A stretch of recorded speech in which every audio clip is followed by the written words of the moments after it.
Ladies and gentlemen, thank you for joining me today on Jay Slay USA. I'm so glad you're here. We have a very special show for you today, very special guest. Jay Dyer, somebody I've been following for a while at a distance. And he's going to be the perfect guy, I think, to cover the material that so badly needs to be covered today. And this is a subject being Epstein, the Epstein files, and the Christian conscience about it, as well as the Christian conundrum, especially with the Christian Zionist crowd. You know, what are we seeing from them? What are they doing, and why? So Jay Dyer is a YouTuber, a Christian apologist, author, and public debater who's known for his sharp analysis and fearless engagement with controversial topics. He is a former, I believe, he's a former Protestant who converted to Orthodoxy, and he brings a deep theological, historical, and philosophical lens to everything he does. He's been featured on many major platforms and is respected for his debating ability and research skills. I discovered Jay seeing him debate. This is a weird way to discover him. He was debating the misfit patriot, all right? And this was a guy who I think he just badly wanted attention. But he was coming out strong with all the major Zionist talking points, even though he wasn't really good at the Hezbollah. He still did it strongly. So he was being featured on like rabbis' shows, and these Christian Zionists would have him on their shows. And Jay basically put him to bed pretty quickly. I actually think that this guy did not complete the interview, if I remember, or the debate. So what was clear to me, though, Jay was not just a guy who argues well or debates well. He studies. He knows the background to things that he's talking about. So there's some credibility and substance there. So we could probably come on and talk about a whole lot of topics that affect the Christian world, but based on where we're at right now with this whole Epstein thing, I thought who better to come on my show and do a deep dive into the Epstein files and the reaction to it, especially among the Christian world, than Jay Dyer. So with that, Jay, thanks again for coming on. Glad to have you. Thanks, Jeremy. Glad to be with you. Do I need to repeat I don't mind. You don't know, not at all. What I said earlier. No. Don't worry about it a bit. I think what you were giving was a background, and you said this is actually the way that it's worked ever since Old Testament days. There you go. Yeah. And we will, I'm sure, cover it in as we talk here. Okay. But let's start with this, Jay. I want to start with you because I really have not had this conversation with you. Can you give us the high level background of your journey from, I think you were an evangelical Protestant to Orthodoxy? And I'll say I have people in my feed all the time saying, Jeremy, will you please try your local Orthodox church? Because they know the problem I'm having, really. So anyway, fire away, man. Yeah, I was raised Baptist. I come from a military family, so my family moved a lot when I was young, and we ended up in California for a while, San Diego. My dad was in the military. Then we moved back to Tennessee, and I was originally going to go to Bible college when I graduated high school. So I went to some Baptist schools for a while and ended up kind of questioning a lot of the Baptist stuff because I was really into church history and reading about the formation of the biblical canon, how it came together. And I was really young. That was in my early 20s, maybe 20, 21, when I was doing a lot of that reading. And I bought the Church Father set here that you see behind me. So that kind of got me all focused on early church and the patristic era. And had a lot of questions. This is back in like 2001, 2, and 3. There weren't a whole lot of internet resources on this stuff back at that time. So I ended up kind of in the Catholic Protestant debate world, not myself debating yet, just kind of consuming a lot of that and trying to work through that content. I spent a little bit of time at a evangelical seminary, and while I was in the midst of those classes and doing a lot of reading, I just couldn't reconcile the biblical case for tradition and the biblical canon with what I had been assuming was just sort of the de facto given position of sola scriptura and whatnot. So long story short, that led me into a long period throughout my 20s of being a Roman Catholic. So all of my 20s, I was a traditional Catholic, went to the Latin Mass, got very into Thomas Aquinas and Catholic apologetics. But I was also at the same time really interested in philosophy. I ended up leaving Baptist Bible College and I went in seminary, and I went to a just 4-year standard state university, and I did my undergraduate in philosophy and history, and then did grad work in English and philosophy. That had a cognate discipline there. long story short, so I was studying film, I was studying philosophy, I was studying semiotics and symbolism in film, and I was doing grad work on Ian Fleming at the same time as being really interested in theology and the Bible and apologetics. And I would say around 20, I was interested in Orthodoxy by 2007 and 8, and started reading the Eastern Church Fathers, reading a lot on Orthodox theology, but I held off, and it didn't end up becoming Orthodox until about 2016, 17. I was getting more serious about it. And then I think I came in about 2018. Mm. So I've been Orthodox since 2018. But I think the weird part is a lot of people on the internet, I'm not speaking about you, just in general, like people usually think of people as like doing one thing. Oh, he's the guy that does the debates. Yeah. Actually, we were doing on my channel, my sphere, we were doing a lot of movie film stuff way before I even had the idea to do a debate. That just kind of happened accidentally. Somebody said, "Hey, would you debate this atheist guy?" And then that led to another atheist debate. And then somebody said, "Hey, will you debate this Muslim guy?" And then that led to a bunch of Muslim debates. And then that just snowballed on its own. But we were doing a lot of film analysis. For example, I just thought this was funny. I was writing film analysis stuff that was coinciding with my grad work. And so in 2016, I published a book, Esoteric Hollywood. And I just want to note that in the first chapter, I talked about the Rothschilds and sex cults and networks and espionage. I Wow. talked about how films were actually telling us this. And I got a lot of flack from that. What year was that, Jay? Well, the essay was written in 2014 or 15, and then the book was published in 2016. So, but the first book I read on ritual stuff was actually 2004, and it was William Kennedy's book. It's a really rare text now; you can't really find it. William Kennedy's book, Lucifer's Lodge, that came out in 2004. It's the first journalistic work on the history of the PDF scandal in the Roman Catholic world and the abuse going on there. So, anyway, I've been into this kind of stuff for a long time, but you mentioned this journey.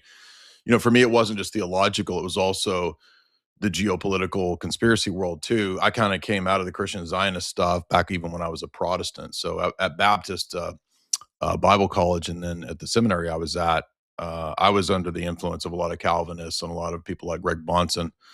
And they had already written some stuff back in the late 90s that I was reading in the early 2000s that kind of got me out of the evangelical dispensational perspective. So I got into post millennial type theology in the early 2000s, reading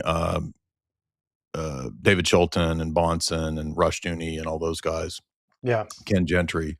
And then I kind of that partially transitioned me. Not It wasn't just eschatology, but that some of that theology is kind of what propelled me as well to leave Christian Zionism and dispensationalism and all that, which I was raised with.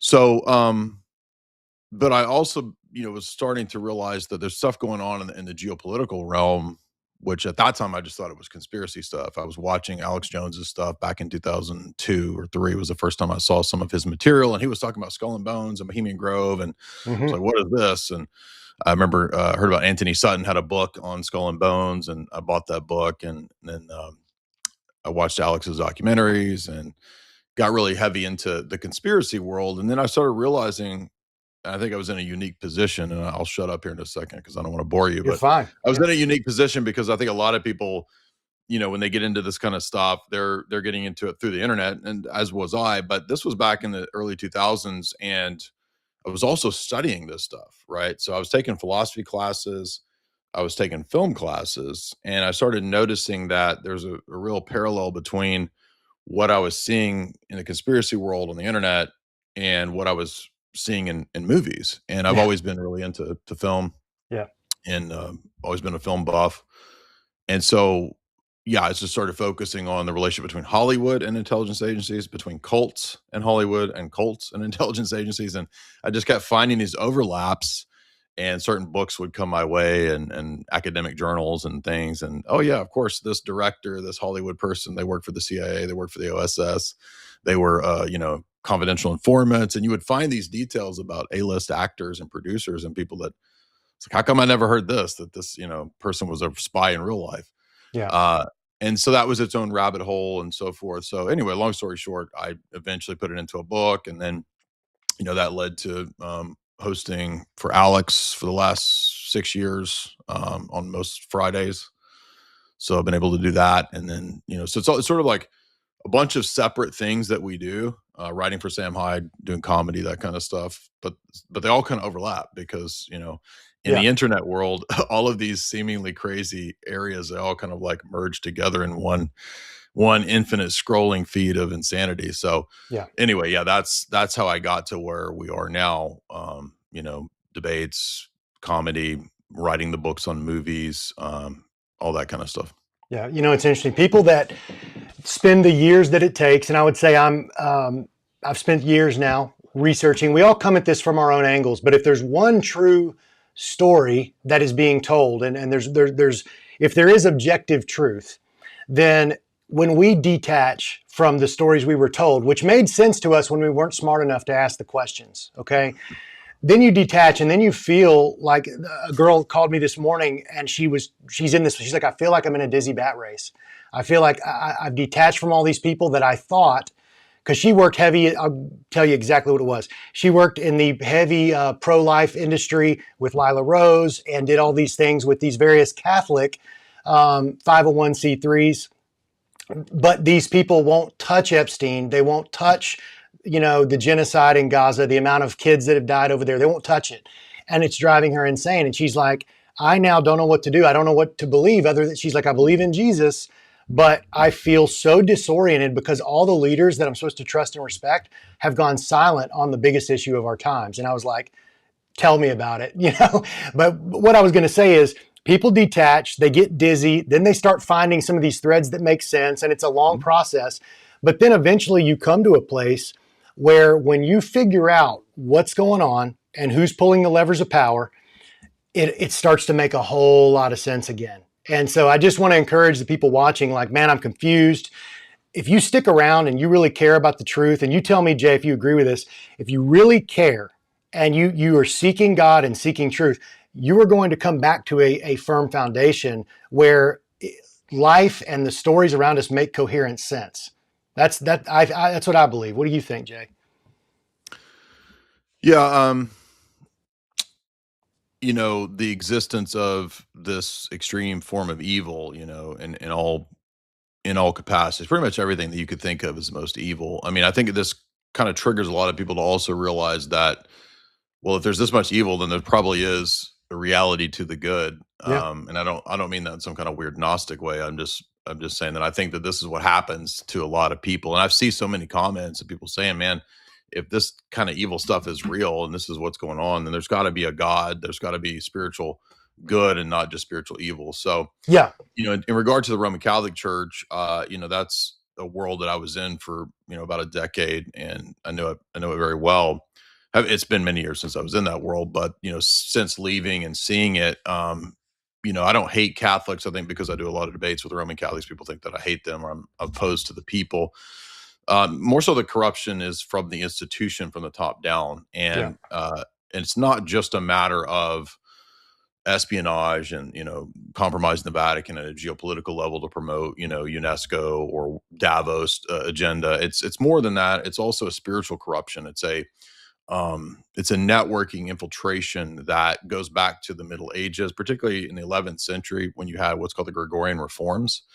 And during that period, the papacy took on a new approach to being a geopolitical world power.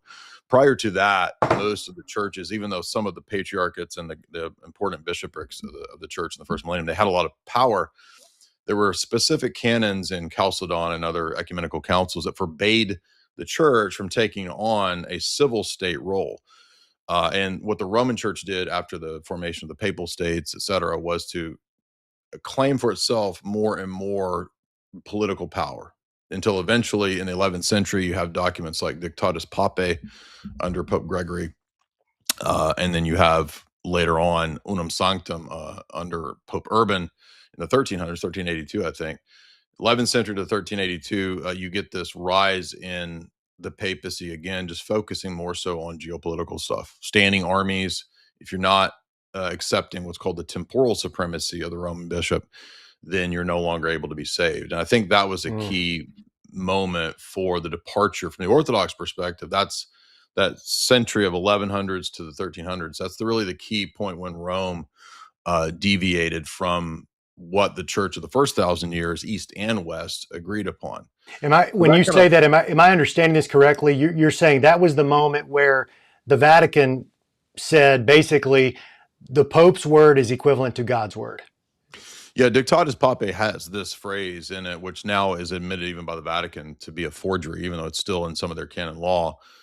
No one judges the first see. So no one can judge or criticize or come against the first see because he's supreme in all matters. So basically, it Mhm. sets the groundwork for the autocratic view of the papacy, which then gets confirmed at Vatican I, which happened in the late 1800s. That was one of their, before Vatican II in the 1960s, the last Roman Catholic dogmatic council was Vatican I, which confirmed the doctrine of the infallibility and indefectibility of the Roman bishop.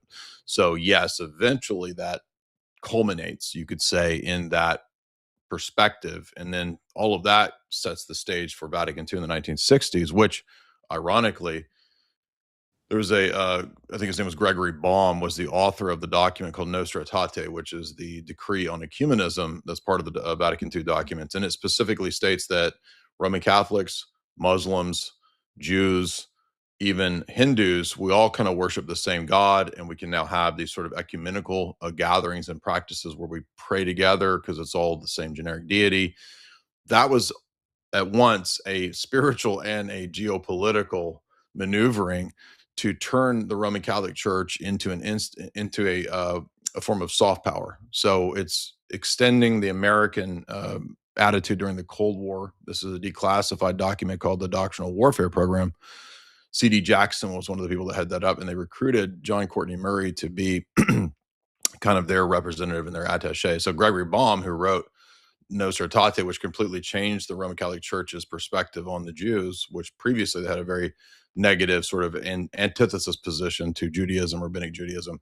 Now that completely flipped into the opposite, to where we're all or sort of on the same path, the same journey. I Mm, think Francis a few years ago created the Abu Dhabi Faith Center, which is yes. Muslims, Christians, and Jews all worshiping together in Abu Isn't it? Dhabi. Isn't it specifically Catholics?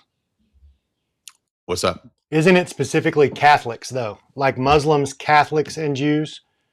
Well, yeah, I mean, the language of Vatican II kind of says both, because it'll Okay. say Catholics, Muslims, and Jews and Hindus is all the same God. But then in other places they'll say all Christians all share in the same. The whole thing is really just to cast this really broad, watered down net, which denies John 14:6. Jesus says, I'm the way, the truth, and the life. No one comes to the Father but through me. Well, now all the other religions can also be pathways to God.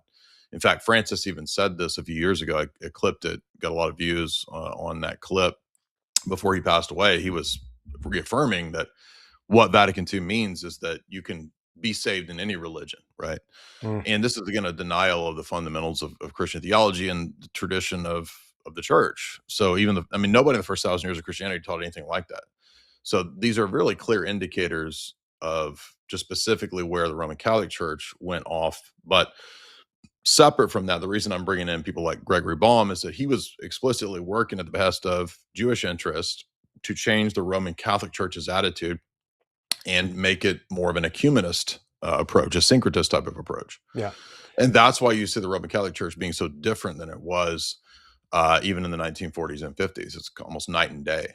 But there's a geopolitical motivation behind that. Gregory Baum he was a gay Jewish man who changed the theology of the Vatican explicitly. This is admitted. I It's need not to a look. conspiracy. I need to read on that guy. That's important. That's Yeah, he very was then interesting. defrocked and then left the priesthood because he had done it. He had completed his mission. So, Okay. um, but that's within the Roman Catholic world. I mean, you get similar types of things within evangelicalism, where you have the promotion of the Scofield Study Bible, of course, which promoted the idea that the present day nation state of Israel, which was oddly enough a creation of atheistic sort of Hegel influenced Zionists like Moses Hess and Chaim Weizmann and Theodor Herzl. I mean, I've got Moses Hess's books up here. So he explicitly says we're going to use Freemasonry as a way to teach a new religion. Hmm. He says we're going to change Christianity. We're going to move these religions into focusing world religion on Tel Aviv. So Moses Hess was very explicit about it. It's not totally atheistic. It's not really theistic. It's more of a political position that uses a generic theism for political means. And they were very explicit about how they had convinced in the 1860s the Rothschilds to support this venture. And I have the Rothschilds biography.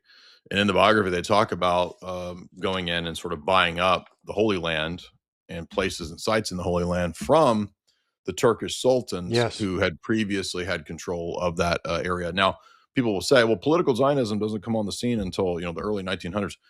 Yeah, but it was formulated in the 1850s and 60s, right, by people like Moses Hess. In fact, Moses Hess says that. He brags about how, early on and how he had been meeting with the Rothschild brothers in the 1860s to plan a new homeland for the Jews. And other places were discussed as well. They talked about New Zealand. They talked about Austria.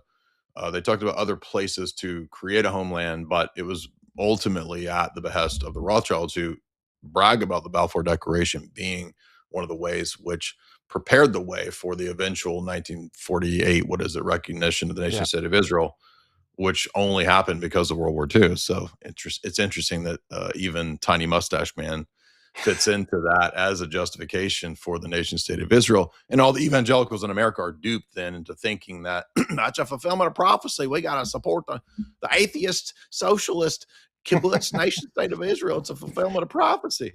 No, it's not. The fulfillment of prophecy is the church is the kingdom of God. Jesus said the kingdom of God is among you. It's within you. He said he would bring the kingdom. He says to the apostles that they will be princes and judges of the kingdom. That means that the kingdom is established at the first advent, not at the second advent. Now it comes to full fruition, we would say, at the second coming. But all of that rapture dispensational theology is a psyop. It's all a very late invention by John Nelson Darby, a guy who was a schismatic of the Anglican Church, created his own cult, his own group. And they came up with this prophecy theory that then spread to America via Oxford Press, publishing the Scofield Study Bible. So when you get into the history of all that and you understand the geopolitical motivations, it makes perfect sense why that was pushed in America prior to 1917 and the Balfour Declaration. It was clearly by design to get American evangelicals, especially, to support the geopolitical designs of what Quigley calls the Atlanticist establishment. It's interesting. I was always taught when I studied Christian apologetics that I thought it was a deep level. It was probably, pretty pedestrian level. But I was reading all the Ravi Zacharias books for Christian apologetics, or John Lennox, or whatever, and this while I'm traveling as a ball player. So I thought I was doing pretty good, and maybe I was. But the key phrase was always, the truth is not afraid of being questioned. The truth's not afraid of being questioned. We can handle it. Ask us your questions. But it was within a certain sphere. And now looking back, it's like, there were so many things they never talked about. I'll give a few examples right here. You mentioned, even though I was trained under the wing of the fourth largest, this is by the Jerusalem Post, the fourth largest Christian Zionist pastor in America is Alan Jackson out of Murfreesboro, Tennessee. And he pulled me under his wing when I was a young, college athlete during an off season. It was right after, on the heels of 9/11. We're at a Cracker Barrel. He broke out a map of the Middle East, and Israel was in blue and all those other big bad bullies were in red. And he's like, look at this miracle. Look, just that they exist even one day. It's a miracle every day. Now, I didn't know we were giving them billions and billions of dollars a year of support. I didn't know what AIPAC was. I didn't know the word Christian Zionism. I didn't know the word Zionism. I didn't know the word dispensationalism. I never heard of Scofield. I never heard of Darby. Yet I became, over a period of 10 years, the biggest Christian Zionist that I knew. I mean, I was ready to blow all those other countries off the map because I thought, well, they're just leading their kids right to hell anyway. It'd be better for them not to even be there, because the Jews are a passive people. They're a simple people. They don't have any power. They just want to be left alone. That was what I was taught. And I'll add one more. Growing up, being taught the history of theology, Jesus, the church, the temple, we knew the temple fell. But did I ever hear anything other than, the prophecy came true, the temple fell in 70 AD? I had no idea how big of a deal this was for the Jewish nation. I didn't know the way that it scorned them, and I didn't know about the Talmud. So that to me is just a average intelligence thinking guy tells me if the majority of the evangelical church and maybe the Catholic Church too is purposely obfuscating and not talking about giant swaths of historical fact, we have a serious problem. And my audience is mostly evangelical or former evangelicals who are starting to get these things. So, to me, I kind of went on a rant there, but that was one of my big awakenings, was all the things they didn't teach me that all I've got to do is pick up a book and read about. And I'm like, how is this never said? You know? So I'll ask one more question along these lines and we'll move on to Epstein. Now that you're Orthodox and you've been through the Catholicism, 10-year phase, you started out as a Baptist, so you know that theology. I think you said you were in Baptist seminary. Mhm. Well, I went to a Baptist Bible college, and then I did a semester of Bahnsen Seminary, which was a non-accredited just school that focused on the apologetics and the theology of Greg Bahnsen and the Christian Reconstructionists. So, but that was right when I was converting out of Protestantism, is when I left that school. Okay. What are the biggest gaps that are filled for you by the Orthodox Church that Catholicism didn't have or the evangelical church didn't have? And then maybe a different set of things for both of those. But why did you land on Orthodox? Well, there's a lot of different things. I'll just try to boil it down to, like I said earlier, when I got into studying the formation of the biblical canon, that really got me into looking into the church fathers and the ecumenical councils and what was the attitude of the Christians immediately after the death of the apostles, right? So this is called the post-apostolic fathers. So I started reading Clement and Ignatius and Cyprian, all these bishops of the early church. And then, of course, even as a Baptist, I remember, we believe the Council of Nicaea because it taught, the deity of Christ. And I went to actually read Nicaea and the church fathers who were there, and, St. Athanasius and these guys. And I realized, okay, they believe a lot of stuff that I don't believe. And I read City of God, which was Augustine's gigantic apologetic. I read the whole thing when I was at Bible college, and I wrote down a bunch of questions for the Baptist professors. I went and took it, my questions, and I said, "Can you guys tell me, like, why does he believe in the real presence? Why does he say he believes in apostolic succession? And why does he talk about relics? And why does he talk about all this stuff that just doesn't really make sense with Baptist theology?" And I didn't really get good answers. And so that kind of led me gradually out of Baptist stuff into covenant theology, and then into, I didn't even know about Orthodoxy back then. It was like 2004 or 5. I just knew about Catholicism and Protestant debates. And I think when you're Protestant, if you're a young person and you are looking into this stuff, especially in the 2000s, where there's a lot fewer resources online, I didn't know about Vatican II yet. I didn't know what it taught. I just thought, okay, I'm looking at what's the historic church, and it's either going to be something like, Anglican, or it's going to be something like, Lutheran maybe. And I gave all of those a lot of chances. I read about 6 of Luther's commentaries and works. I read several Anglican texts, Peter Toon, people like that. And I just ultimately didn't find a lot of those arguments about the church from those churches' perspectives very convincing. So that was always in the back of my head, even as a Protestant, or even when I converted to Catholicism, I was like, okay, this has got to be it. And then when you get into the Roman Catholic documents, as I've got like a bunch of Vatican II and all the ecumenical councils and the papal encyclicals over there, like, you just start to notice, okay, Rome has changed its theology. So what do I do with this? And for me, it was just because I had such a love for church history. I want to know then, okay, well, the true church, if it's not any of those, it's got to have the same teaching as the church in all those early centuries. So I'm looking for a church that didn't change its fundamental doctrines. What church still teaches what, for example, the canons of Nicaea say? Now, I'm not talking about the Nicene Creed. I'm talking about the canons that accompany the creed, because the canons also give us an insight into the mind of the church fathers and the people who compose those creeds. And people might say, well, yeah, I don't really care about the church fathers, though. I'm just really interested in what the Bible says. Well, the problem with that is that as I was reading evangelical scholars like F. Bruce on the canon of scripture, or Lee MacDonald, formation of the biblical canon, they were admitting this important role of tradition and even knowing what texts were apostolic. So certainly apostolic authorship is a key point when it comes to the canon. It's not the only thing, but it's a very important point. Well, if we don't know who Matthew, the author of Matthew, was, other than the church saying in different bishoprics and sees, this is the text that Matthew wrote. And if we're having to rely on, for example, Irenaeus or Cyprian to reconstruct a lot of early manuscript evidence for the Bible itself, in other words, we're looking at, say, Irenaeus in his voluminous writings, he cites many, many, many New Testament passages and Old Testament passages, and those are other witnesses to the veracity of the New Testament text and the Old Testament text in the 2nd century. So that's very early. And none of these people have Protestant views on anything. They don't believe in sola scriptura. They don't believe in sola gratia. They don't believe in a memorialist view of the Eucharist. They don't believe in a symbolic view of baptism. I mean, they believe in all these things that I thought were, really problematic teachings. And so, why would I trust those people to put the Bible together when I think that they have heretical, fundamentally wrong theology on the gospel? And so it just really caused me to reevaluate everything. But then in the Roman Catholic world, you have all these problems as well with innovations and changes. And so eventually, in about 2015, 16, I just came to the position that the only church that really maintains the essential fundamental core, not just theology, but also the praxis of the church, no changes in the liturgy, no revolutions like Vatican II did with Novus Ordo Mass and all that, is the Orthodox Church. And so the more I studied, the more I spent time in the Orthodox world, the more I was convinced that, for Christianity, that's really all there is. That's the only authentic expression of Christianity. That's not to say that there's not problems in the Orthodox world. It has its own problems for sure.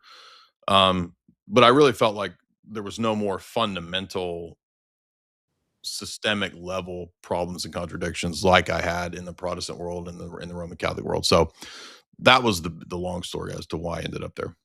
This may seem like a cheap question, but I think it's a question a lot of people like myself would have who have never been to an Orthodox church. Mhm. You, Jay, as you're a regular guy, dressed normal and all that. Do you wish that would you call them priests of the Mhm. Orthodox? Okay, so the priests of the Orthodox, do you wish that they dressed like you and I? Or do you care? No, this comes out of when Christianity permeated society. It made sense for them to, even in the day-to-day world, have themselves marked out as unique because, in our view, it's not a weekend profession. It's every day. I mean, in the Orthodox Church, priests have to do things every day, all day. So they're basically 24/7 ministers. Now, there's obviously flexibility there. Like a lot of priests have jobs as well, so they might be working I mean, they have families. In the Orthodox Church, priests are married, I'm glad to hear so they that. have families and they have kids. So there might be situations, obviously, where they're not all the time dressed up. One of my best friends is a deacon, and in the Orthodox Church, a deacon's a lot more important role than it is, say, in the Catholic Church or even the Protestant Church. Deacons are right next to priests. They're ordained. That's who's ordained to the priesthood is the deacon. So, Okay. and they do a lot of the teaching, a lot of the theology in the Orthodox world. And my buddy, Father Deacon Ananias, he's always going skiing, but he doesn't ski in his cassock. So I mean, it's not like you have to always dress it. But I think again, this is just a practical thing that comes out of the early Middle Ages to delineate within a Christian society who the minister is, because it's a 24/7 job. Yeah. Okay. Well, hey, we could do a whole show on that, but the title of this show it has to do with Epstein. So I'm going to let you insert, knowing kind of generally what my audience is. They're all seeing what I'm seeing. Most of them are from an evangelical background, or they still are in it, but they might be asking questions. They know about the Epstein files. They've heard generally what's in it. I'll let you just start this conversation with, high level. What do you think people need to know first? And then let's dig into some of the responses and reactions. I think the simplest way to make this palatable is if everybody saw Spectre, the James Bond film with Daniel Craig that came out a few years ago, right? I mean, basically that's real. That's the easiest way I could think to explain it. Okay. And maybe everybody can immediately relate to in some kind of recent movie. And if you saw, movies like Kubrick's Eyes Wide Shut, that's another movie that I think was really pivotal for explaining to the mass consciousness, in a movie way, because everybody can relate to movies, especially from our generation. That kind of stuff it's not 100% real. Obviously, James Bond's a fictional character, but it's based on composites of what these people knew and saw in their real life. And so, Epstein might not be the top of the villain hierarchy in terms of real power and control, because he had a limited amount of wealth. He was more of a mid-tier kind of fixer, Yeah. controller, consultant person, but he was definitely a Blofeld kind of person. If you remember in Spectre, when James Bond is trying to infiltrate and figure out who's running this criminal syndicate that's responsible for terrorism, responsible for wars, responsible for all this, he infiltrates this meeting that's kind of like a World Economic Forum, Davos, Bilderberg meeting. And you've got these, Spectre villains there talking about, yes, this year we have increased human trafficking 40%. We have stolen $33 billion in, mortgage lending. So they're basically listing all of their crime stats at this giant meeting. So I would say that's pretty much kind of how it is. And, with Epstein, what we have is a person recruited into an operation early on through Bill Barr of the OSS and into what would be something adjacent to the CIA. This is why he has multiple passports, for example, as Whitney Webb points out in her book. That operation ends up funneling him into Wall Street, Bear Stearns. He's an insider trader there. He gets busted for that. And ironically, he has a partner. His partner is the one that does time. So I think that's a key indicator that early on, Epstein didn't do any time for the insider trading at Bear Stearns. But what he was learning was criminal organizations in relation to high finance. So then Maxwell and Ghislaine bring him into their operation, which we know was a Rothschild front. And that's where he was taught corporate takeover procedures, Viper corporatism there, and then also the blackmail stuff, right? So this would then suggest that Robert Maxwell, who was British intelligence and Mossad, was also then sort of grooming and teaching Epstein how to run that operation. And Let's so park his on daughter, Maxwell, on Robert for just a second, because a lot of people have not read the book, The Super Spy and all that. I have not read it myself, but I do, I was very surprised. I knew that Jeffrey Epstein was Jewish. I did not know Maxwell was, and later on I found out she was. And I was like, well, I wonder where, when her father had that weird death, where's he buried? Because that sometimes tells a lot about where somebody's loyalties lie. And I find out, wow, he was given a state funeral in Israel, attended by both state leaders and religious leaders, and then buried on the Mount of Olives. Like, wow. yeah, he's buried in Israel because most of his lifetime of service was to the nation state of Israel for espionage. But then we had that really curious email where Epstein said, yeah, I'll tell you the real story of what happened to him in his death. And it was that he was sort of playing both sides in the Cold War. He was also passing and selling secrets to the KGB, to the Soviets, which is interesting because I have a friend who's a specialist in that area, and he translates old KGB communiques and documents. And one of the articles that he translated about 10 years ago on his website was about Robert Maxwell from the vantage point of the KGB. And what's funny is that they actually said, okay, we think he's playing both sides and he's selling us secrets as well. So they kind of knew what he was up to. And that was confirmed, assuming that Epstein is telling the true story in this recent email, because it says that what he did was he sort of took it upon himself to say that he was going to be the attaché to the Soviets for Mossad. And they didn't really want him to do that, but he did it anyway. And then he tried to extort Mossad for 400 million pounds. And that is, according to Epstein, what led to his untimely demise, falling off the boat. But they still apparently gave him a hero's burial in Israel. So another person kind of like that is James Jesus Angleton, the Cold War person who was very closely in the JFK files when that came out, also liaisoning with Israel. And of course, that shows a degree of backdoor telecommunications and messaging with Mossad. And then partly, I think, motivation for Mossad and the CIA and organized crime to have a role in JFK. So, yeah, I'm glad you brought up JFK, because that was another eye opener for me. When I came to the knowledge, and I don't know where you land on who's at the top of this world power structure, but I do know, and I think it's a new kind of hit term, is Pax Judaica. There is definitely a rise of what's happening in Israel according to their eschatology that they're pushing forward, be it political or religious or both.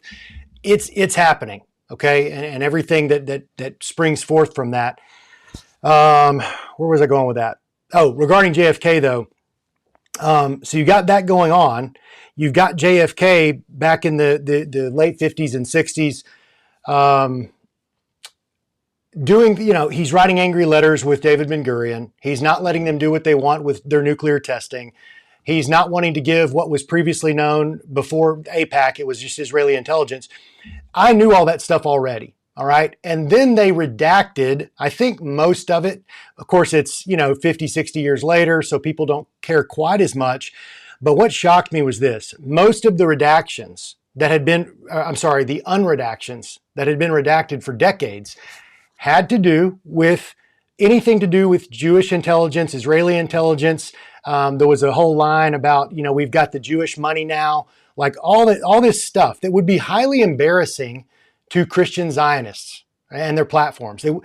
And I was still, it was the first time I was shocked by this, where it's like, this has been one of those conspiracies that people have been asking about for decades. It finally comes out. And I remember guys like Eric Metaxas and others, if they tweeted about it, they were like, oh, so it was the CIA. It was the CIA. It's like, I was dumbfounded. And I guess maybe you wouldn't be dumbfounded by that because you'd already seen through a lot of the way that those people operate. But it kind of told me also why today, with something as dark and deep as this Epstein release and the things that it's alluding to, why they're just able to ignore it and not have to pay the price for that. Well, yeah, there's a complicated connection and intertwining of a lot of interests. And I've always thought, going back a year now, that the reason that Trump wasn't so eager to release these was that, like Alex said, he was asked, I think, on behalf of British intelligence and Israeli intelligence and the CIA to not do this because it would be too devastating and destabilizing, right? So that makes sense to me, and that's because I think with Epstein, especially if you look into the money managing and the mega group and Les Wexner and the billionaires that are involved, this would be the upending of a lot of the existing financial structure, the fiat system. That's why it was so, I think, amazing that you had the very beginning of the Bannon interview, Epstein says, well, I was also brought in through Bear Stearns and what I learned there to Rockefeller's networks of the Trilateral Commission because I understood high finance and fractional reserve banking, the fiat debt system that we have. He said, I understood that so well that I was able to explain that to a lot of them. So they recruited me into Trilateral, which again shows that it's not, well, is it the Rothschilds or is it David Rockefeller? Is it Brzezinski or is it Kissinger or who's a Bilderberg? They're all part of the same steering groups, networks, and committees. And the Rothschilds and the Rockefellers work together. They're banking empires that are joined at the hip and have been for a long time. For example, in the United States, J.P. Morgan has been for a long time a front for Rothschilds. So they did have a presence here. It just wasn't called Rothschild. It was called J.P. Morgan. And J.P. Morgan Chase and Chase Bank, and they've all been working together because at that level, if you look at something like the Bank for National Settlements, which is the global Federal Reserve, right? America has its Federal Reserve private bank, Yeah. and then the world has its Federal Reserve of Federal Reserves, which is the BIS. That was all set up post World War II by the entities that we're talking about, like J.P. Morgan Bank and Alan Dulles out of Schroeder Bank, et cetera. So that's who's really running the system. And the sex stuff and all of that, it matters, but it plays a role in compromising those powerful people, right? That's the blackmail side of it. And Right. Maxwell was doing that kind of stuff too back during the Cold War. So this is not a new thing. It's an old thing. We've lectured, for example, on my channel for a long time out of a bunch of books just from historians about the history of sexpionage or sex blackmail. I mean, this is a long time state practice. Nothing new there either. In fact, for example, Japan was able to have a lot of success in the Japanese-Chinese War back at the turn of the century because a figure named Kenji Doihara, he was Japan's Epstein, and he was able to figure out how to set up a network of brothels throughout China, flood China with opium, and then compromise them and get the prostitutes to be spies. And China basically was unable to fend off Japan's attacks during that war. So I'm not trying to deflect off of Epstein, but Sure. I'm just pointing out that this is if you get into history, like this is a pretty well known thing. But again, I mean, Epstein understood the Vatican Bank. He understood that it's a secret bank. He understood shadow banking. And a lot of that comes out in the Bannon interview. So that's the real, I think, crux of how they know how to game the system by shorting markets on the basis of advanced intelligence. And that's really important because there's that famous story about Waterloo and the Rothschilds having advanced intelligence and then buying up the market and the UK stock market when it collapsed. Well, it turns out in the Rothschild authorized biography, there's a whole section where they brag about that being true. They say, yes, of course, we were able through advanced intelligence to buy up the stock market. There it is right there. Yeah. And so what I'm getting at is that you fast forward 200 years from the 1800s to now, and Jeffrey was doing the exact same thing as the representative of the Rothschilds, saying, yeah, we have advanced intelligence, we collapse through chaos, and then we buy up on the fire sale out of the chaos. Yeah. It's an old system. There's no doubt about that.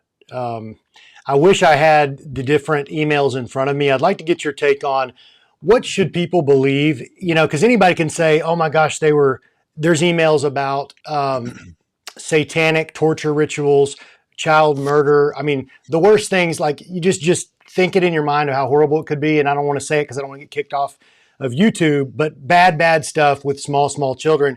And it's alluded to in emails. There's a lot of the symbolic language. I'm not just talking about the Pizzagate language, but I'm talking about even more clear stuff.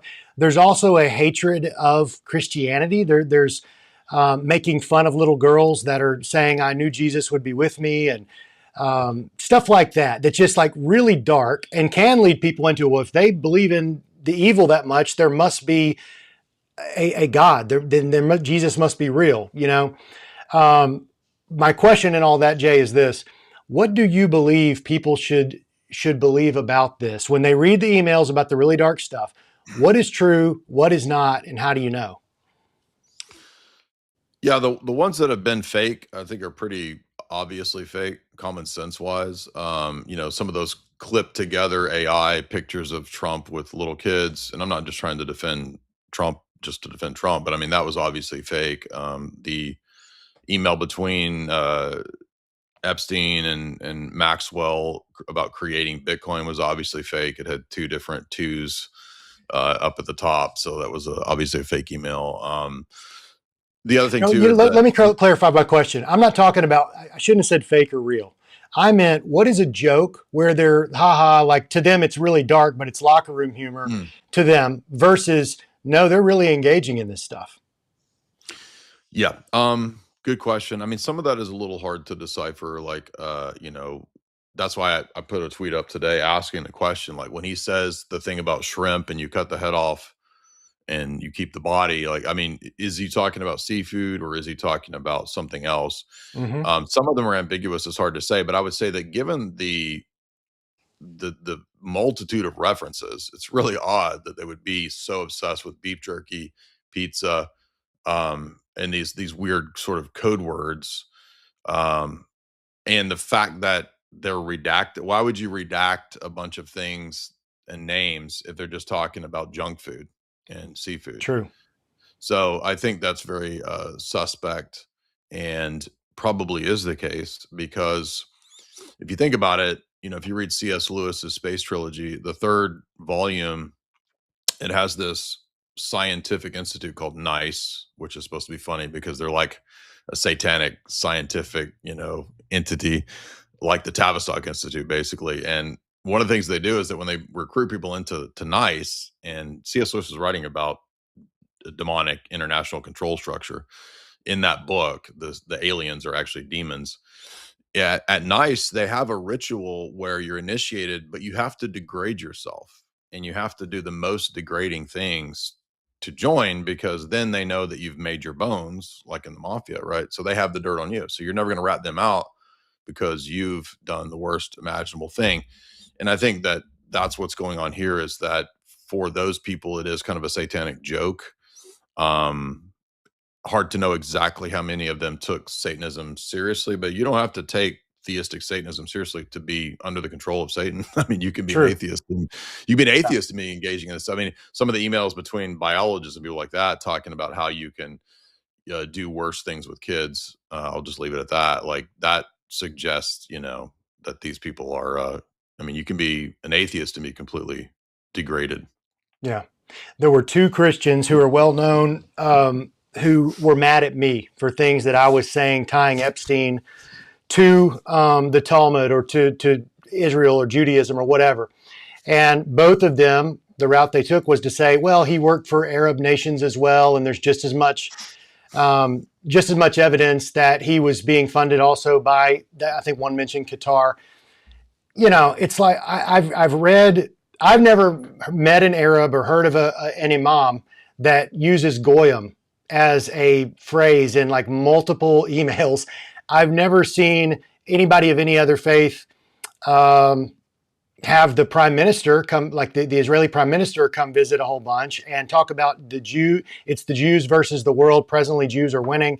Like, how do you tie him, or do you tie him to religious Judaism? Or I think from my own research, it's not as much the nation of Israel itself, but it's more like he was proud of his Jewish heritage and spoke of it often alongside of these really dark emails. Well, Judaism has a lot of ways that you can take it. I mean, you have people who are Jewish who have basically no beliefs, atheistic, and you have people who are extreme rabbinic Jews who, when you get into Talmudic and rabbinic philosophy and theology, I mean, it's basically just like a cult, and it doesn't really differ in any way from other weird cults in terms of the practices, the irrational rules and legalities, but also within other world religions, even Islam. At a very high level, you can have people who are in an inner core clique that don't act or profess what the public profane members of the religion and the masses have, right? So there could always be these kind of inner cliques. For example, if you read Ezekiel, you'll remember that Ezekiel is shown a vision at one point where he sees that behind what's going on in the temple worship, they have a secret compartment where they're engaging in abominable practices on the down low in the tunnels.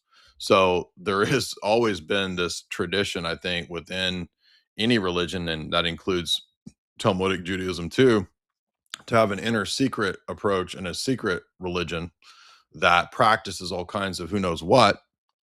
Uh, and that, again, this is what even the prophets themselves talk about. Jeremiah talks about the Jews practicing human sacrifice while on the face of it, they pretend that they're righteous. So this goes back to the Old Testament. This goes back to the ancient world. It shouldn't be surprising that there would still be these kinds of traditions. And one of the things that Epstein seems to refer to, especially in the Bannon interview, is Kabbalah, which is medieval Jewish mysticism, which can range from speculations about numerology and gematria all the way over to ritual magic, creating sigils, invoking and trying to control dibbuks or demons. And it's interesting that Leslie Wexner himself has said in interviews that he does believe, and he's not joking, that he's possessed by a dibbuk, which is the Hebrew word for a devil. So there is absolutely a component of Kabbalistic mysticism in terms of Epstein's philosophy so far, from what I've seen from the interview. And that's the public Bannon interview. Yeah. He What talks really? about. Go ahead. But well, there was also that picture too where it's hard to tell exactly. It could just be an old set of encyclopedias, but it does look like there's a picture with him with a set of the Talmud Yeah. behind him. So I wouldn't be surprised if he didn't have, um, obviously, some Talmudic influence. And you don't have to go into buying a 50-volume Talmud set. I mean, you can get academic texts like Peter Schaeffer, who himself is a Jewish scholar. He has a book called Jesus in the Talmud. And there's a whole chapter on how Yeah. blasphemous the Talmud is. So Yeah, this I've isn't got it. even. I've got it right over there. It was very enlightening, and he wrote it in such a way. I mean, I did not know he was Jewish. I actually thought he was German, but he's a No, he's a Princeton famous Jewish professor, scholar. and yeah, he's very, very respected even by among Jewish people. Yeah, well, I mean, evangelicals just need to come to grips with the fact that rabbinic Talmudic Judaism is nothing like the Old Testament proto-Christianity, right? Old Testament Hebrew Christianity is what prepares the way for the church. Yes. And that's not what today's rabbinic Jews teach. In fact, rabbinic Judaism even says you don't read those texts. You don't read the Torah. You read the Talmud, and that tells you what the Torah means. Yes, absolutely. There's a really weird thing, and I deal with this all the time because, again, I'm still in this world and maybe I still respect these people too much and it drives me nuts. It's probably a personal flaw, really. And I need to consider them a little bit more irrelevant. But you've got all these evangelical leaders that are leading their flocks to do service trips in Israel, to kiss the wall, to work, to love Israel. They would never call it worship, but that is actually what it is. I've just seen that they turn a blind eye to every evil, and it's crazy. But yet, if I show them a video of the most celebrated Talmudic Kabbalistic wizard of the 20th century, it would be the Rebbe Menachem Schneerson. And people would say, these same leaders would say, well, that's an outlier, that's a marginal thing. No, it's not. That's where Mike Huckabee and Trump will go symbolically at minimum to pray and to throw their little prayers at his grave. And it's just super weird. And then I could show these same people, okay, what did he preach in his synagogues, and translate his weird Yiddish Hebrew to English. And he's speaking straight Kabbalah. He's straight up saying, our souls as Jewish people, we're the chosen ones of God. We have different souls from the sphere of light. And the Goyim, they have souls of darkness. And through our tikkun alone, we're going to save the world. And he believed in the Noahide laws. And that gets into Jewish eschatology, which I was never taught. And you see it happening. It's like, what for that little country with so few people to actually accomplish what they would need to fool the biggest, most powerful countries in the world. Well, which wall are all these countries' leaders kissing? It's that little wall over there, whatever it is. And I am every day, Jay, I'm bothered by this because I can't stand for Christian leaders who should see something so clear that's so obvious to completely just be blind. I don't know if they're blind to it or if they know what's going on and it just pays too well. I just don't know what it is. Can you help me with that? Probably all the above going on because, I remember when I was a Christian Zionist, when I was younger, I've still got my Scofield Bible and I got my John Hagee Prophecy Study Bible over there that I had when I was 19. So, yeah, I mean, I remember what it was like to think in that way. And I think the things that began to really kind of make that crumble for me was I started realizing there's all these New Testament passages which are very clear that at the first advent, Jesus brought the kingdom and brought the church and fulfilled what the nation state of Israel in the Old Testament was a type of. So if Israel is a type, it doesn't really make any sense to continue to think of what has been fulfilled as this future reality to yet be fulfilled. So in other words, when Galatians 6 says that the church at Galatia is the Israel of God, when Paul says in Galatians 3 that you're in Christ through faith, you're the seed of Abraham through faith in Christ, there's no other seed of Abraham. In fact, in Galatians 4, when he gives the allegory, he says, those who serve at the temple are of this world and they have no right to eat our flesh, our Christ, our Eucharist. Compare that to Hebrews 13, where he says, we have an altar, which we eat the sacrifice and with the church, that those who serve at the tabernacle have no right to eat. So Judaism is presented as an Old Testament thing that is now fulfilled. It is done. And evangelical Zionism is a form of Judaizing heresy, which doesn't recognize that in Matthew 21:43, when Jesus gives the parable of the vine dresser, he says to the Pharisees and to the Jews, he says, you reject the message of the prophets. And then when the Son comes, you reject him. Therefore, the kingdom of God is taken from you and given to a nation producing the fruits thereof, predicting the largely Gentile church. And that's exactly what we see in the book of Acts. The church shifts from largely Jewish in the first 10 chapters to largely Gentile. Now, that doesn't mean that Jews can't be saved. And I do believe Romans 11 does predict a future conversion of the Jews.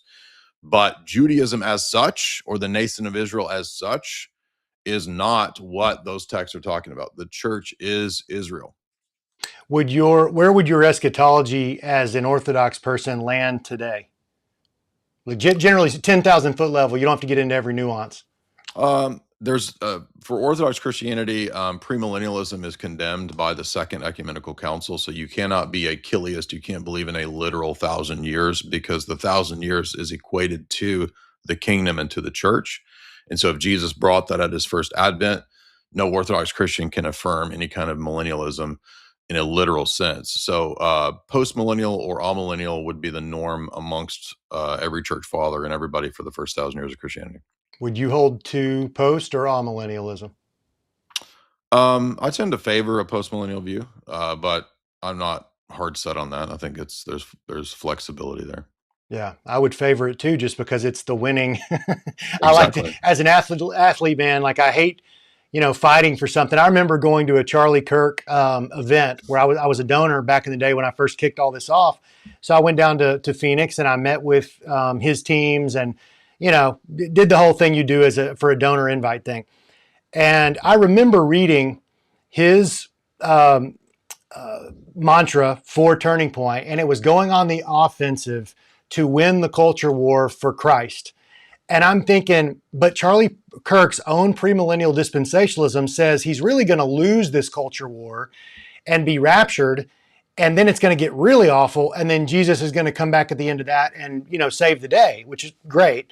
But it's like, it was a weird juxtaposition between you got this guy who's full of energy and wants to do the right things, but really within his own theology, he's building a tiny pyramid of success within a much larger pyramid that he believes in that is going to count him out. You know what I'm saying? And that conflict really bothered me. And that's actually the avenue with which I discovered the truth about Schofield and Darby and even some of the Jesuits before that. That it was maybe a strange way into that knowledge, but where I began to learn the truth about some of those eschatologies. So what else do you have to say on the Epstein thing, man? Because I feel like we're leaving some things on the table here. I should have written more questions down before we started. What are some other things you feel that people need to know about it? Well, I think again, it really vindicates the hunch that a lot of people in the conspiracy world had. They didn't know all the details. Maybe they couldn't fill everything in, but just how wide scale and wide scope this operation actually was. And I think that at the top of the pyramid on the earthly plane, I guess you could say, you have Rothschilds, Rockefellers, banking and corporate elites. There is a large, Zionist component to that for sure, but it's not exclusively that. Sure. For example, one of the emails that even surprised me was that Epstein had been scheduled to meet with like 15 heads of state across the world. He had this like planned out. He's going to go to all these different countries. And I think we see that a lot of, say, Saudi or Islamic countries, really at that level of heads of state. It's an international networking of elites. It's not tied to a nation state, right? So we might think that, oh, well, the Muslims hate the Jews. Actually, and I was very ignorant of Islam even back in the 2000s as a Christian. It's only been in the last 7 or 8 years that I've really gotten heavy into studying the history of Islam and debating all the top Muslims except for Muhammad Hijab, who won't agree to a debate. But Islam is Talmudic. This is what people don't understand. Like people think, oh, well, if Christianity is true and Judaism is actually the thing that's subverting Christianity and the rabbinical Talmudic philosophy is evil, then the Muslims must be good because they're not as blasphemous as the Jews. Well, what people don't realize is that many scholars who are fairly neutral on the subject, they're not committed to any position. They've been reconstructing the actual origins of the influence on Muhammad for many, many years, many decades. It turns out that Muhammad was very influenced by the Talmud. Many, many, many hadiths and many, many sections of the Quran are directly out of Talmudic traditions. So what I think we get with the early phases of Islam is a person who was illiterate in the case of Muhammad, and so he was hearing these traditions and these stories about the prophets, and he was hearing about Jews, and he was hearing about this Jesus character, Mm-hmm. and he crafts his own religion, which he says originally early on is, I want this to be a way to reconcile Jews and Christians with my philosophy that is ultimately a religion for the Arab peoples. So it begins as something as the revelation to the Arabs, because Muhammad thought that Judaism was God's revelation for Jews and Christianity was Allah's revelation for the Christians. And then he would bring the revelation for the Arab peoples. So he saw Yeah. it in a very ethnic way early on. And then he gets more and more radical and warlike in the later phases of the Quran, to where he conceives of it as a jihad that's also literal.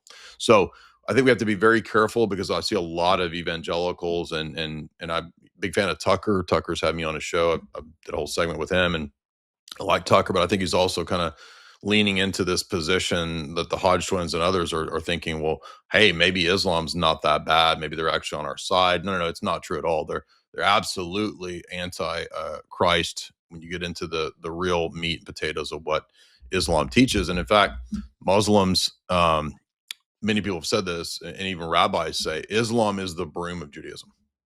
So if Yeah. you're a Christian in the West, that's how to understand that. And no, the imams are not your friends. Islam is not your friend at all. Just because they don't have as blasphemous language, well, it doesn't matter. John says in 1 John, anybody who denies that Christ is the Son of the Father in flesh is of the spirit of Antichrist. And that is fundamental to Islam, to deny the deity of Christ. The whole religion is predicated on denying the deity of Christ. And it is rabbinically influenced heavily. So nobody should be misunderstanding this. And it doesn't you don't fall into the low IQ dialectics of thinking that if you're against Islam, then you must be a Zionist, or if you're against Zionism, you must be pro-Islam. Now, I can be I think against both of those. Yeah, where Tucker and others and the Hodge twins would be coming at this is they didn't know anything about Islam. They thought they did, and then they found out that when you talk to that happened to me. This is me in the 2000s. I was in that same boat. I didn't know about anything about Islam, and I thought, oh, well, maybe the Muslims are, because they're patsies on 9/11. Maybe they were innocent. No, it's way more complex than that, but the religion is actually Talmudic. How would you, when you say it's anti-Christ, but yet I will have a Muslim, 2 or 3 that I know, they will bless Christ in the way they talk about him. They will tell me that they don't believe that he is the Messiah in terms of a deity, being the Son of God. They do not believe that, but they do say very kind things about him. Now, I know that that's still denying him as the Messiah. That's a big deal. But in comparison, and this is why I'm saying Tucker and Hodge twins and many others would say, well, at least they're a little closer because they have good things to say about Jesus. In fact, one Muslim person, when he knew I was really into a difficult conversation about Zionism with another Christian of mine, friend of mine, he told me, he's like, treat them like Christ would treat them, like Jesus Christ. He was using that as a way for, so I don't know. What would you say to that? No, Muslim. It's actually in the Quran to despise them in your heart and smile with your face. That's one of the lines in the Quran. So they do believe in the principle that you can lie for the sake of jihad, you can lie to those who are not Muslims, because they're actually guilty of shirk. So if you believe in the Trinity, Muslims already believe that you are guilty of idolatry, and you are liable to be put to death when Muslims have the power to do so. And that is absolutely true. In fact, we've compiled many imams, especially Salafi and Sunni imams. They actually say this in their sermons. They just say, befriend them until you have the upper hand, and then you subdue them and subject them. And yes, it is. They are liable to be put to death. Now, there can be different situations under Islamic law, or what's called fiqh, where in some situations they might tolerate you, but that doesn't mean that they're going to put a tax on you. They're going to make you submit to Sharia law. They're going to make you submit to, and you have to understand that there's as many Islamic sects as there are almost Protestant sects. So there's different ways of approaching this, because when you bring this up, some Muslim will say, well, Assad protected Christians. That's true. Assad is a sect of Muslims, Alawite, that has a more positive attitude. And that might even be true in Iran, right? But that doesn't mean that the rest of the religion is in any way ultimately compatible with Christianity, because there are these sectarian examples. I mean, you could find Christian sects that are pacifist. Well, that doesn't make Christianity pacifist, right? So in the same way, Islam, in terms of its fundamental texts and its hadiths, is a very it's a crazy cult. It's insane. You only have to get into, just go watch some of my debates with the Muslims, and you'll see this very, very quickly, I think. Okay. I think one last thing I'll say on this, and then we're going to move on to a subscriber only thing for about 10 more minutes. The problem for the average mind who is broken out of worshiping the Jews as having a second covenant running in the background. So now we're seeing it clearly, and we're like, well, the Muslims didn't kill JFK. The Muslims didn't attack the USS Liberty. The Muslims might have had a hand in 9/11, but it seems like Israel did too. So, the Muslims probably didn't have anything to do with Charlie Kirk's death, but Israel might have. You go down the line, And it's like the Muslims, Jeffrey Epstein wasn't Muslim, and he was calling us Goyim, which is a Jewish thing. So all these things are stacked up. And then you've got every single Glenn Beck out there just chanting all day long about the evils of Islam, the evils of Islam. But yet there's this awakening happening where all of us Christians are like, okay, but we hear you, Glenn, but we've heard that our whole life. And you're not talking about all this stuff like when the truth came out about JFK. You're just ignoring it. And oh, on top of that, it's not all of our politicians are not going to Mecca and kissing that cube. They're going and kissing the wall. And you know, kind of doing this what I think is a humiliation ritual where they're saying we're subservient to this future, whatever this plan is. And just the same way you described, Jay, of Islamic eschatology and where they think all this is going and how, you know, they'll be kind to your face until they can subdue you and kill you or whatever. The Jewish eschatology is exactly the same. Mm-hmm. So I think that's why Epstein wrote Jews versus the world, Jews currently winning. Yeah, again, and both of those principles for both of the religions are Talmudic. It's a Talmudic dual ethic principle that's in Judaism and in Islam, to have one ethic for the outsiders and a separate ethic for the insiders. I learned the other day from Yana Benoon and her husband, who lived in Israel for a long time, and they were Christian Zionists. They discovered what you're talking about and left. They told me that, and this lends credibility to what you're saying. They said that under Jewish, what is it, halakhic law? Is that the right word? That a Jewish person can pray in a mosque and it's a valid prayer, but they cannot pray in a Christian church. Mm-hmm. Did you know many that? rabbis have that ruling, but remember, Judaism is very flexible because in traditional Jewish practice, you don't ask a bunch of different rabbis.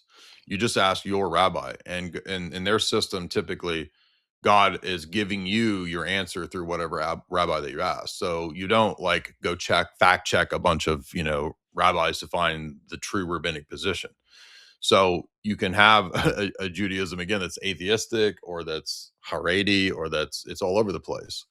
So yeah, but I've heard many rabbis give the ruling that to pray inside of a Christian church would be idolatry because they don't worship the Trinity.